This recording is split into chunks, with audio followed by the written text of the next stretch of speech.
मैं पैदा यहीं हुआ, यहीं बड़ा हुआ, यहीं बुढ़ा हो जाऊंगा, यहीं चला जाऊंगा। यहाँ वक्त नहीं, नोटिस दिया? कुछ नहीं सर। दो गाड़ी तो फोर्स थी इनकी। पहलवान है, सुनील पहलवान है, जो बदरपुर से आता है। बदरपुर के रहने वाला? हाँ जी, वो 20,000 मांगा मंदिर छोड़ने के लिए। मैं प्रिंस शुक्ला और स्वागत है आपका क्राइम फ्री इंडिया न्यूज में। इस वक्त मैं दिल्ली में, देखिए दिल्ली में हर जगह 70 विधानसभा सीटें हैं। 70 विधानसभा सीटें में धड़ाधड़ सरकार के द्वारा, एमसीडी के द्वारा बुलडोजर की कार्रवाई हो रही है। इस वक्त मैं खड़ा हूं, देखिए हमारे साथ कुछ लोग जुड़े हुए हैं जिनके घर बेघर कर दिया गया है बुलडोजर की कार्रवाई करके। कैसे तहस नहस जो 2 वक्त की रोटी सुबह शाम अपनी दुकानें लगाकर कमाते थे, उनके घर उजाड़ दिए गए हैं, उनके दुकानें तोड़ दी गई। आखिर ये बेघर हो गए हैं, जाएंगे कहाँ? ये सरकार से अपना दर्द बयां करना चाहता है।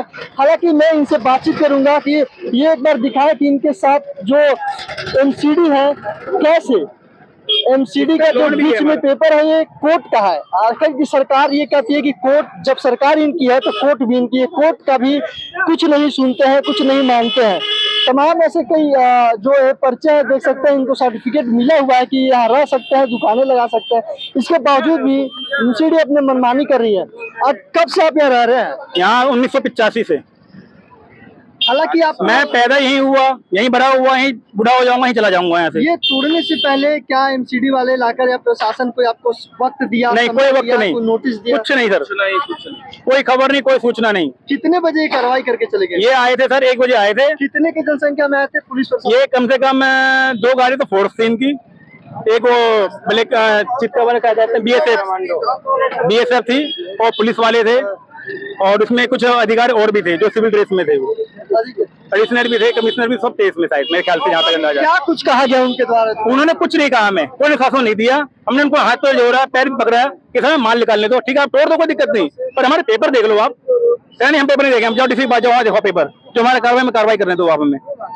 जब वो आपको डीसी के पास जाने के लिए बोले तो क्या उनको ये नहीं आपने सवाल नहीं किया उनसे कि क्या डीसी यहाँ नहीं आ सकते हैं ग्राउंड पे? हमने उसको कहा कि सर आपसे कार्रवाई बंद कर दो 1 घंटे के लिए, हम डीसी के पास जा रहे हैं। नहीं, हम अपना कार्रवाई चलोगे, आप जाओ, जहाँ जाना आपको, अब वहाँ जा सकते हो। जैसे आपने बताया कि मंदिर के लिए आपसे किसी ने पैसे मांगे थे। सुनील पहलवान है, जो बदरपुर से आता है।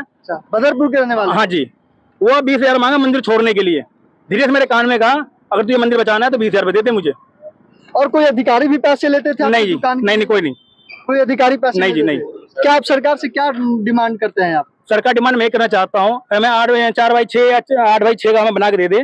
जो कर गए हमसे वो ले ले अपना, महीने का महीना, हम देने को राजी हैं। ये हमने पहले भी कहा था और अब भी कह रहे हैं। हम कहाँ जाएंगे यहाँ से, बताओ? हमने कौन सा अतिक्रमण कर रखा है? अगर हमने अतिक्रमण कर रखा है तो फिर ये सब क्या है? किसके पास रजिस्ट्री है यहाँ की? किसी पर रजिस्ट्री नहीं है, ये सब घेरी हुई जमीन है। मेरा मुन्ना कुमार यादव। हालांकि आप बता रहे हैं कि ये बिल्डिंग भी अवैध है, अतिक्रमण किया हुआ है। सब जंगल था, एक टाइम था, जंगल था। मैं सन 2003 से हूँ, आज से नहीं हूँ। ये पूरी मेट्रो ना मेरे सामने बनी है, सब जंगल था। देखिए इनका कहना यह है कि हालांकि ये बहुत सालों से रह रहे हैं और अपनी मनमानी करके एमसीडी और सरकार चली गई। हालांकि ये प्रशासन सरकार से मांग करते हैं कि फिर से इनको जो उनकी डिमांड है पूरा करेंगे ये, और फिर से इनको रहने के लिए यहाँ इजाजत दिया जाए और इनको परेशान न किया जाए। देखना यह है कि तमाम खबर चलने के बाद क्या दिल्ली के वर्तमान सरकार रेखा गुप्ता जी इस पर सोचती है कुछ, या ऐसे ही धड़ाधड़ बुलडोजर की कार्रवाई करती रहेंगी? हमें लोन भी मिला हुआ है, किसी को 10,000, किसी को 20,000, किसी को 50,000 रुपए। हमारी दुकान ही नहीं रहेगा, हम कमाएंगे नहीं तो लोन कहाँ से भरेंगे फिर हम? आप बताइए, दुकान नहीं रहेगा। प्रधानमंत्री जो योजना चलाया था उन्होंने 50,000, 20,000, 1 लाख रुपए सबके पास लोन है। जब ये आपको ये सर्टिफिकेट दिया गया था कोर्ट के द्वारा, तब क्या ये अधिकारी के पास आप गए थे? हाँ जी, जब ये मिला? हाँ जी गए थे। ये सन कितने में मिला हुआ था? ये तो अभी मिला है 22/5/2025 को। ये तो तत्काल जब ये सारे अधिकारी चेक किए थे आप? हाँ जी, कोई देखने वाली नहीं है यहाँ पे सर। ये देखो 26 अगस्त का हमारी तारीख भी हमारे पास, इस पर लिखा हुआ है अगले सुनवाई तो उसको ना तोड़ा जाए, ना छेड़ा जाए इनको। और यहाँ कोई अधिकारी इसलिए कोई बात नहीं सुना हमारे। देखिए कोई अधिकारी सुनने के लिए तैयार तक नहीं है। हालांकि ये अपने बात को रखे कहाँ? हालांकि ये सरकार से कैसे अपने बात को पहुंचाए?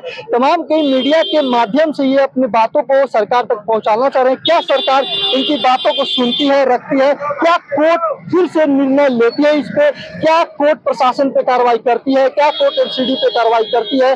क्या इनके सपोर्ट में उतरती है या नहीं? तमाम ऐसे कई खबर को देखने के लिए कैमरामैन संजय सक्सेना के साथ न्यूज शुक्ला, जय हिंद, जय भारत।